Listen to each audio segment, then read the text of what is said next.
नमस्कार, exam happy channel में आपका स्वागत है। तो दोस्तों जुड़ चुका हूं मैं यहां पर झारखंड टेट परीक्षा 2026 की तैयारी को लेकर के। झारखंड टेट परीक्षा बहुत ही जल्द होने जा रही है। आप सभी आश्वस्त रहिएगा, आपकी परीक्षा अवश्य होगी और बहुत जल्द होगी। इसके लिए आप तैयारी में लग जाइएगा। जो भी यहाँ पे तैयारी कर रहे हैं वो यहाँ पे JCERT जैक की किताब से पढ़ेंगे, क्योंकि सिलेबस जो है आपका झारखंड राज्य के अनुमोदित पाठ्यक्रम पर आधारित है। इसके पहले देखिए यहाँ पे जैक ने 2 आकलन परीक्षा भी ली है, जिसमें 100% आपका JCERT किताब से हूबहू प्रश्न आया हुआ है। ठीक है, तो आप सभी धोखा न खाएं और JCERT जैक की किताब से तैयारी करें। ठीक है, यदि आपके पास JCERT जैक का किताब उपलब्ध नहीं है, आप नहीं पढ़ पाते हैं, तो आपको सारा नोट्स हम यहाँ पे चाहे 1 to 5 के शिक्षक की तैयारी करें, चाहे 6 to 8 शिक्षक की तैयारी करें, आपको सारा नोट्स हम यहाँ पे JCERT जैक की किताब से बना के दे रहे हैं। तो इसके लिए आप हमारे मोबाइल नंबर 9631054226 पर यहाँ से संपर्क कर लेंगे और सारा JCERT जैक की किताब की पुस्तक पढ़ने के लिए सभी कुछ आपको जेटेट न्यू सिलेबस, साथ में सारा प्रैक्टिस सेट और क्वेश्चन बैंक सब कुछ यहाँ पे करवाया जा रहा है, सिर्फ और सिर्फ 500 रुपये में। तो आप जरूर जुड़ेंगे। चलिए देखते हैं आगे आज का हिस्ट्री का सामाजिक विज्ञान प्रैक्टिस सेट 17 हम लोग देखेंगे। ठीक है, यहाँ पे आपको हम डेली एक प्रैक्टिस सेट चला रहे हैं सामाजिक विज्ञान का। अगर इस प्रैक्टिस सेट को भी आप पूरा कर लेते हैं तो आप समझिए यहाँ से सामाजिक विज्ञान का बहुत अच्छा खासा प्रश्न आप पकड़ लीजिएगा, जो कि यहाँ पर आपको ट्रिकी और बहुत ही सहज भाषा में बताया जा रहा है। ठीक है, और सभी प्रश्न जो है आपका 6 to 8 तक का JCERT किताब से मिक्सअप किया हुआ है। बाहर का एक भी प्रश्न इसमें इंक्लूड नहीं है। ठीक है, इसलिए आप सभी प्रैक्टिस सेट सुबह में यहाँ पे 6 बजे कर सकते हैं और बीच बीच में आपकी जो जेटेट न्यू सिलेबस आई है उसकी भी क्लासेज यहाँ पे टॉपिक बाई टॉपिक करवाया जा रहा है। तो आप सभी अवश्य जुड़ेंगे और सारे प्रैक्टिस सेट को अवश्य देख लेंगे। ठीक है, चलिए यहाँ पे पहला प्रश्न है आपका। पहला प्रश्न आपका हो जाएगा कि तुगलक वंश के बाद किस वंश का शासन हुआ। ठीक है, तुगलक वंश के बाद किस वंश का शासन हुआ। पहला ऑप्शन है खिलजी वंश, लोधी वंश, सैयद वंश या सभी। ठीक है, देखिए यहाँ पे तुगलक वंश मतलब ये कौन सा वंश का चल रहा है, तो दिल्ली सल्तनत के शासक है। ठीक है, तो दिल्ली सल्तनत के शासकों का क्रम हमने आपको इसके पहले बताया हुआ है। अगर नहीं याद है तो एक बार फिर से हम लोग देख लेंगे कि दिल्ली सल्तनत में जो शासक हुए उसके क्रम किस प्रकार से हैं। ठीक है, तो इसके लिए देखिए आपको एक हमने ट्रिक बताया था, शायद आपको याद होगा। नहीं होगा तो देखिए ये सब जो है ना, आपको कभी कभी देखिए सामाजिक विज्ञान बहुत बोझ लगता है, या भाषा शिक्षक वाले तैयारी कर रहे हैं या सामाजिक विज्ञान में कन्फ्यूजन बहुत ज़्यादा रहता है। ठीक है, उसी कन्फ्यूजन को दूर करने के लिए हम आपको प्रैक्टिस सेट के साथ साथ सारा चीज़ को करवाते रहते हैं। ठीक है, और बाकी तो थ्योरी क्लासेज अलग से और ऑब्जेक्टिव जो है थ्योरी वाइज चल रहा है, जो आपका जेटेट न्यू सिलेबस दे दिया है, लेकिन प्रैक्टिस सेट आप डेली कीजिएगा। ठीक है, तो तुगलक वंश के बाद किस वंश का शासन हुआ आपको बताना है। तो देखिए यहाँ पे जो दिल्ली सल्तनत हो गया उसके शासक का नाम याद करने के लिए एक ट्रिक है आपका, क्या है, जीके। ठीक है, क्या है, जीके तुम्हारा शायद लो है। ठीक है, इतना आप याद सकते हैं ना। कभी कभी मान लीजिए आपसे कोई पूछता है, आप उसके समान अध्ययन जीके का जवाब नहीं देते हैं, तो कोई भी आदमी कह देता है कि जीके तुम्हारा शायद लो है। ठीक है, कोई बड़ी बात नहीं, इतना आप याद कर सकते हैं। इससे क्या हो रहा है, तो इससे आपको दिल्ली सल्तनत के जो शासक हैं उसका नाम याद हो जाता है। ठीक है, और एक क्रम से आपको याद हो जाता है, बस यही दिमाग में रख लीजिए। तो जी से सबसे पहले आ जाएगा गुलाम वंश। ठीक है, के से यहाँ पर अगला क्रम, ख याद रख लीजिएगा खिलजी वंश, और तुम्हारा में तू से तुगलक वंश, और शायद से सैयद वंश। कौन सा वंश है, सैयद वंश है, और लो से आपका लोधी वंश। ठीक है, एक बार फिर से देखेंगे।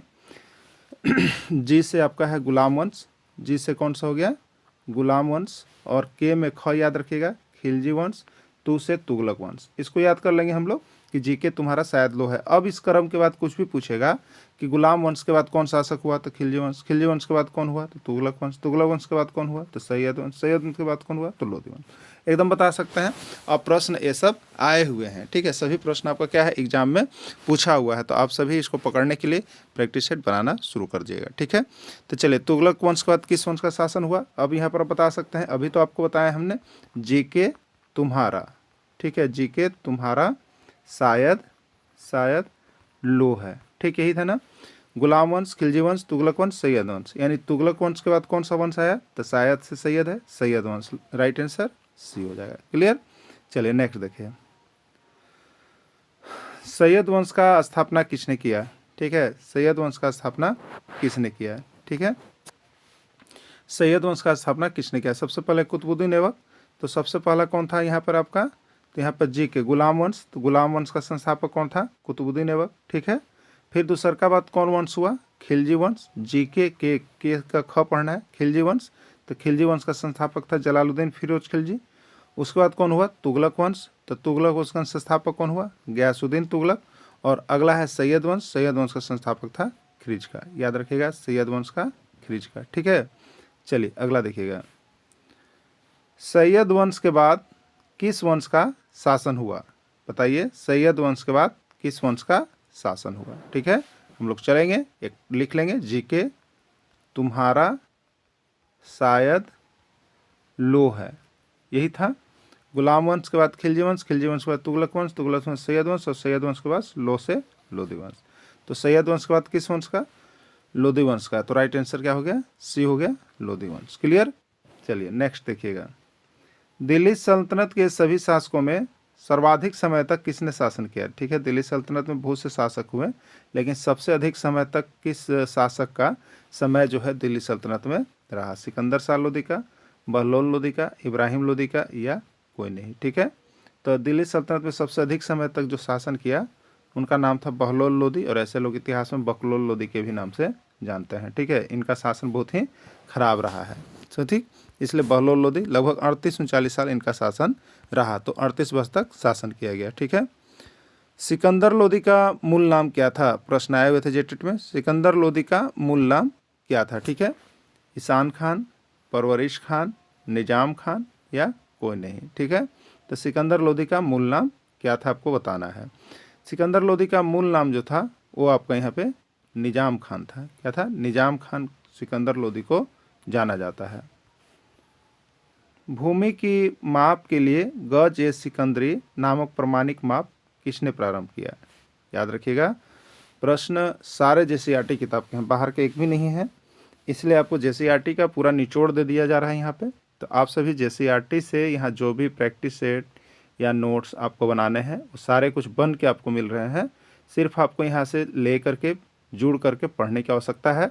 आपका सामाजिक विज्ञान में या भाषा शिक्षक के लिए जो 2, 4, 10 नंबर का आपका डाउट लग रहा हो कि फेल कर जाएं या हो जाए, तो आपको यहाँ से 100% श्योर रहिएगा कि आपका जो भी आप सोच रहे होंगे उससे 10 से 20 नंबर आपको बढ़ के आएगा। ठीक है, क्योंकि इसी से अगला बार भी बहुत सारे प्रश्न अभी जैक का पूछा गया है। ठीक है, तो इससे बाहर जाएगा नहीं।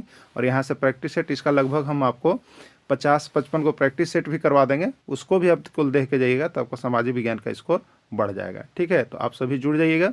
यहाँ पे सभी क्लासेज सिर्फ 500 रुपये में, और यदि सामाजिक विज्ञान का यहाँ पे लेना होगा प्रैक्टिस सेट, केवल जो प्रैक्टिस सेट आपका यहाँ पर बना हुआ है 50 प्रैक्टिस सेट बना हुआ है। ठीक है, अगर 50 प्रैक्टिस सेट आपको लेना होगा केवल प्रैक्टिस सेट जिनको भी लगता है, तो ये 100 रुपये में आप ले सकते हैं। ठीक है, 100 रुपये में आप यहाँ से प्रैक्टिस सेट 50 ले सकते हैं, जो कि केवल जेसीईआरटी जैक की किताब से बना हुआ है। क्लियर? चलिए, भूमि की माप के लिए गज ए सिकंदरी नामक प्रमाणिक माप किसने प्रारंभ किया? ठीक है, तो भूमि की माप के लिए गज ए सिकंदरी नामक जो प्रमाणिक माप था वो देखिए यहाँ पर सिकंदरी है। कौन है? सिकंदरी। सिकंदरी मतलब सिकंदर, तो सिकंदर लोदी के द्वारा किया जाएगा। ठीक है, गज ए सिकंदरी, तो सिकंदरी लिखा हुआ है, तो सिकंदर लोदी के द्वारा किया जाएगा। सिकंदर लोदी ने इसका प्रारंभ किया था। किसके शासनकाल में मोरक्को यात्री इब्न बतूता भारत आया? प्रश्न यही पूछे गए थे आपके यहाँ पर जेटेट में भी आए थे कि किसके शासनकाल में मोरक्को यात्री इब्न बतूता भारत आया। ठीक है, मोहम्मद बिन तुगलक, अलाउद्दीन खिलजी, कुतुबुद्दीन ऐबक, या कोई नहीं? ठीक है, मोरक्को यात्री इब्न बतूता। ठीक है, देखिए मोरक्को यही पूछता है, मोरक्को यात्री इब्न बतूता। ठीक है, तो मोरक्को मतलब यहाँ पर मोरक्को, तो इसको याद रखिएगा, मोहम्मद बिन तुगलक। मोरक्को यात्री इब्न बतूता कहेगा तो मोहम्मद बिन तुगलक। ठीक है, तो किसके शासनकाल में आया?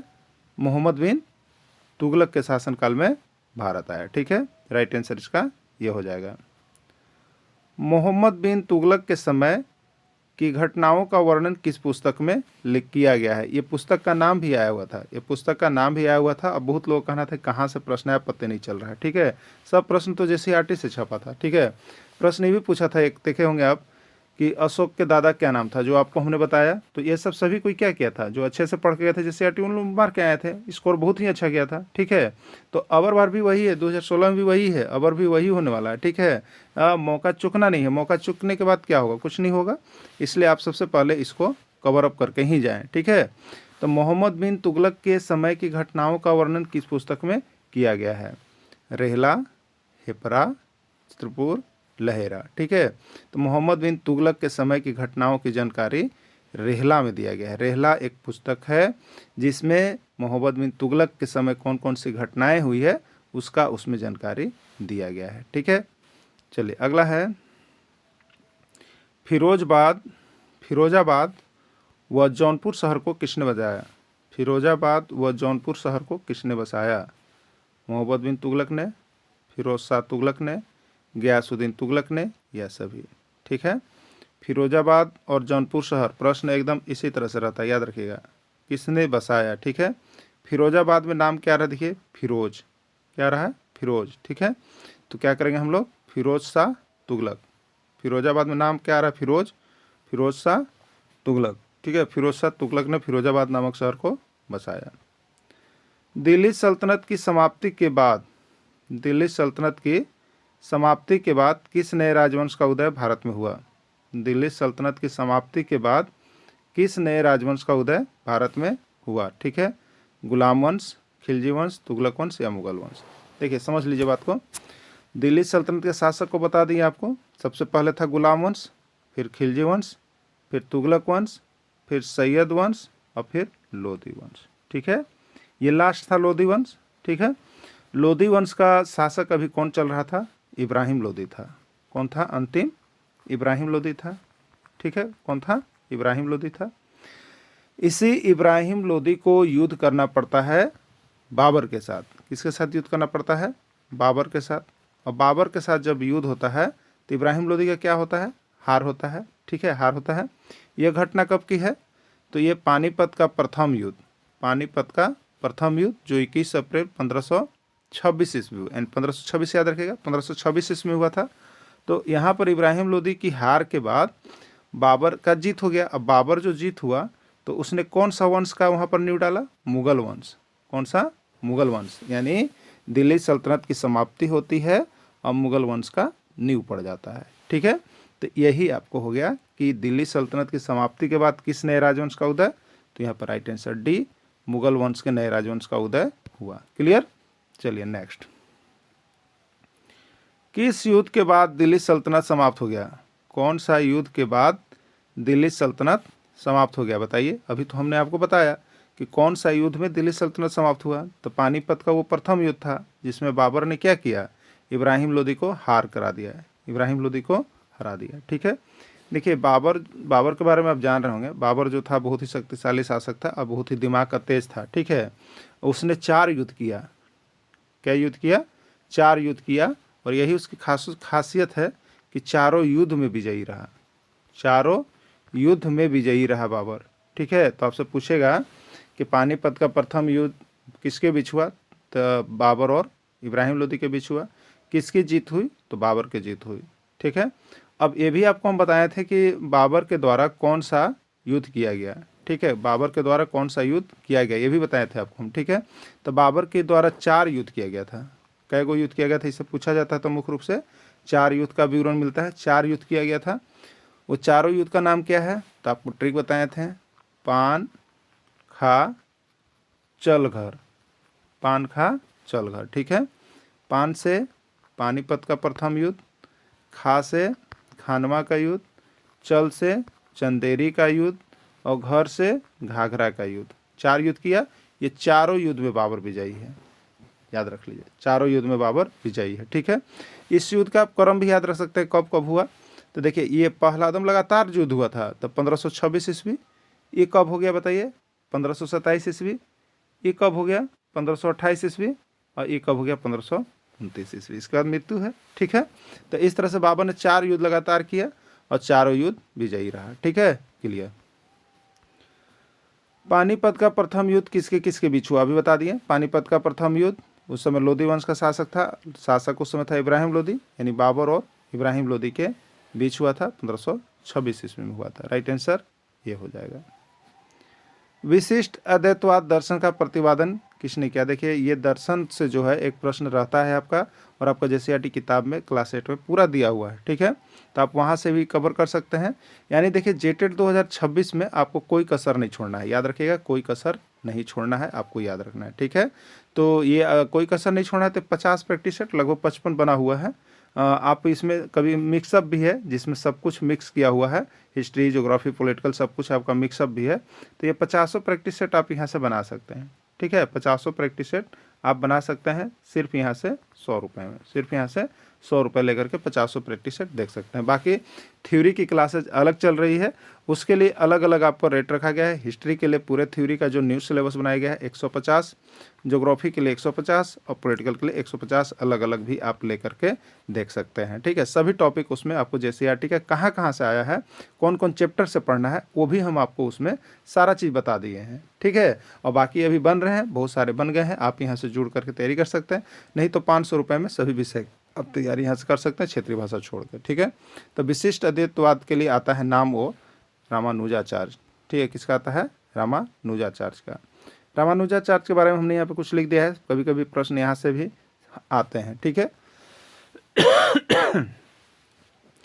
रामानुजाचार्य का जन्म 11वीं शताब्दी में तमिलनाडु के श्री पेरुम्बतूर में हुआ था। वे सगुण ईश्वर में विश्वास करते थे और वे विष्णु को मानते थे, ठीक है।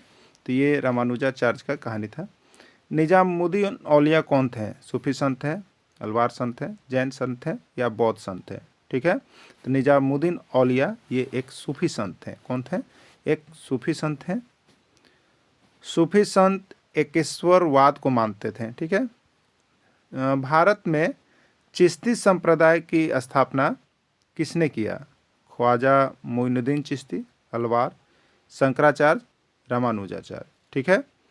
तो भारत में चिश्ती संप्रदाय, देखिए चिश्ती संप्रदाय का स्थापना किसने किया?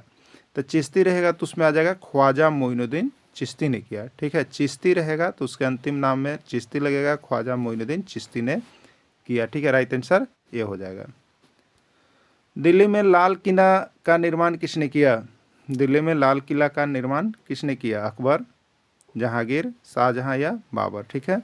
तो दिल्ली में जो लाल किला का निर्माण किया गया है वो आपका शाहजहां के द्वारा किया गया है। दिल्ली में लाल किला का निर्माण शाहजहां ने बहुत सारी चीज़ का निर्माण किया, सारा चीज़ को आप देख लीजिएगा। यहाँ से एक प्रश्न रहेगा, ये प्रश्न आपका जेटेट में आया हुआ है, ठीक है। देखिए यहाँ पे इसके बारे में कुछ हमने डिटेल्स आपको दे दिया है, इसको भी देख लीजिएगा। शाहजहां ने दिल्ली में लाल किला का निर्माण कराया। यह लगभग 9 वर्ष में बनकर तैयार हुआ था। किले को लाल बलुआ पत्थर से निर्मित किया गया है। प्रश्न है कि लाल किला का निर्माण किया गया है, इसमें कौन सा पत्थर का? तो लाल बलुआ पत्थर से निर्मित किया गया है, ठीक है। और मुगलों द्वारा निर्मित यह अंतिम किला है, ठीक। मुगल द्वारा निर्मित अंतिम किला कौन है? यही लाल किला है, ठीक है। लाल किला है, दिल्ली में स्थित है, शाहजहां द्वारा निर्माण करवाया गया है। यह लाल बलुआ पत्थर से मिला है और यह मुगलों का अंतिम किला है। क्लियर? चलिए अगला देखिएगा। जामा मस्जिद का निर्माण किसने करवाया? अकबर, जहांगीर, शाहजहां या बाबर, ठीक है। जामा मस्जिद का निर्माण किसके द्वारा करवाया गया? तो ये जामा मस्जिद का निर्माण भी आपको शाहजहां के द्वारा ही करवाया गया है, ठीक है। देखिए जामा मस्जिद के बारे में क्या कहा जाता है। ये जामा मस्जिद जो है आपको दिल्ली के लाल किले के समीप एक ऊंचे चबूतरे में स्थित है, ठीक है। ये जामा मस्जिद कहाँ है? तो दिल्ली के लाल किला जो है उसी के समीप एक ऊंचे चबूतरे में स्थित है और यह भारत की विशालतम मस्जिद है। इसका निर्माण भी शाहजहां ने ही करवाया, ठीक है। अंतिम हो गया लाल किला, ठीक है। चलिए नेक्स्ट। उत्तर भारत के संत इसमें कौन कौन थे? उत्तर भारत के संत, दक्षिण भारत के संत अलग अलग थे, तो उत्तर भारत के संत इसमें कौन कौन थे? तुलसीदास, सूरदास, शंकरदेव या कोई नहीं या सभी, ठीक है। तो देखिए उत्तर भारत में तुलसीदास भी हुए, सूरदास भी हुए, शंकरदेव भी हुए, यानी राइट आंसर इसका डी हो जाएगा और सभी में जाएगा, ठीक है। राइट आंसर डी और ऑप्शन सभी होगा, ठीक। रामचरितमानस की रचना किसने की? तुलसीदास, सूरदास, वाल्मीकि, वेदव्यास, ठीक है। रामचरितमानस ये प्रश्न आपका जेटेट का पूछा गया प्रश्न है, ठीक है। याद रखिएगा दो, कोई वाल्मीकि मार देते हैं ना, वाल्मीकि बहुत लोग मार देते हैं। याद रखिएगा दोनों में 2 चीज़ अंतर है, याद करके जाइएगा, ठीक है। रामायण अगर पूछेगा, रामायण याद रखिएगा, रामायण की रचना किसने की, ठीक है। तो आपको यहाँ पर ऑप्शन मारना है महर्षि वाल्मीकि, महर्षि वाल्मीकि, क्लियर रहिएगा। और रामचरितमानस पूछ दे तो यहाँ पे महर्षि वाल्मीकि नहीं मारना है, यहाँ पे तुलसीदास मारना है, ठीक है। यही कन्फ्यूजन में लोग ज़्यादा करके महर्षि वाल्मीकि को मार के आते हैं एग्जाम में, ठीक है। तो दोनों अलग अलग चीज़ यहाँ पर ऑप्शन के रूप में जाएगा। क्या हमने आपको बताया? अगर रामायण आएगा तो रामायण की रचना कौन करेगा? महर्षि वाल्मीकि, ठीक है। और रामचरितमानस की रचना कौन करेगा? तुलसीदास। क्लियर।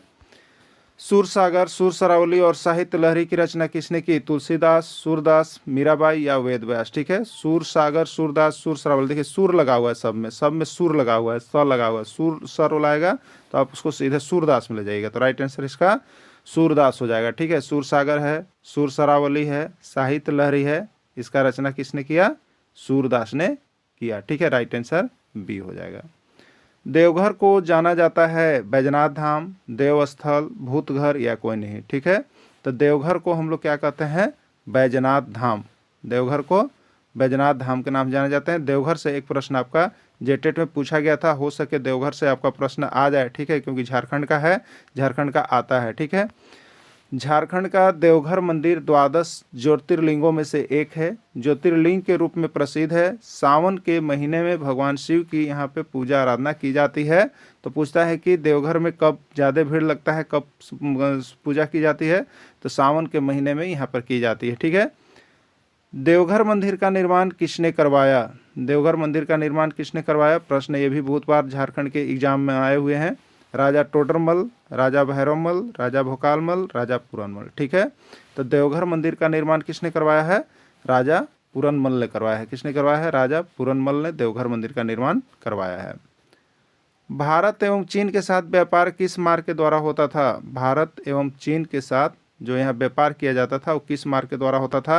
ये प्रश्न बहुत ही MBBI है, बहुत बार प्रश्न आपका JSSC की परीक्षा में पूछा गया है और जेटेट में भी आया हुआ प्रश्न है कि भारत में चीन के साथ व्यापार किस मार्ग के द्वारा होता था? लौह मार्ग, वायु मार्ग, रेशम मार्ग या कोई नहीं, ठीक है। तो भारत एवं चीन के साथ व्यापार जो होता है वो रेशम मार्ग के द्वारा होता है, ठीक है। किसके द्वारा? रेशम के द्वारा होता है, ठीक है। ताजमहल कहाँ स्थित है? दिल्ली, आगरा, जयपुर या कोलेश्वरी, ठीक है। ताजमहल कहाँ स्थित है? तो ताजमहल कहाँ स्थित है? आगरा में। ताजमहल कहाँ स्थित है? आगरा में स्थित है। ताजमहल किस नदी के तट पर स्थित है? गंगा नदी, यमुना नदी, ब्रह्मपुत्र नदी या भागीरथी, ठीक है। तो ताजमहल किस नदी के तट पर स्थित है? आगरा में। और आगरा में किस नदी? जमुना नदी के तट पर ताजमहल स्थित है। ये भी प्रश्न बहुत MBBI है, सब पूछा गया प्रश्न है, ठीक है। विश्व के 7 आश्चर्यों में से एक आश्चर्य किसको माना जाता है? ताजमहल को, लाल किला को, मोती मस्जिद को या गोल गुंबद को, ठीक है। तो विश्व के 7 आश्चर्यों में से एक सबसे बड़ा आश्चर्य जो है वो आपका ताजमहल है, ठीक है। कौन है? ताजमहल आपका विश्व के 7 आश्चर्यों में से एक है, ठीक है।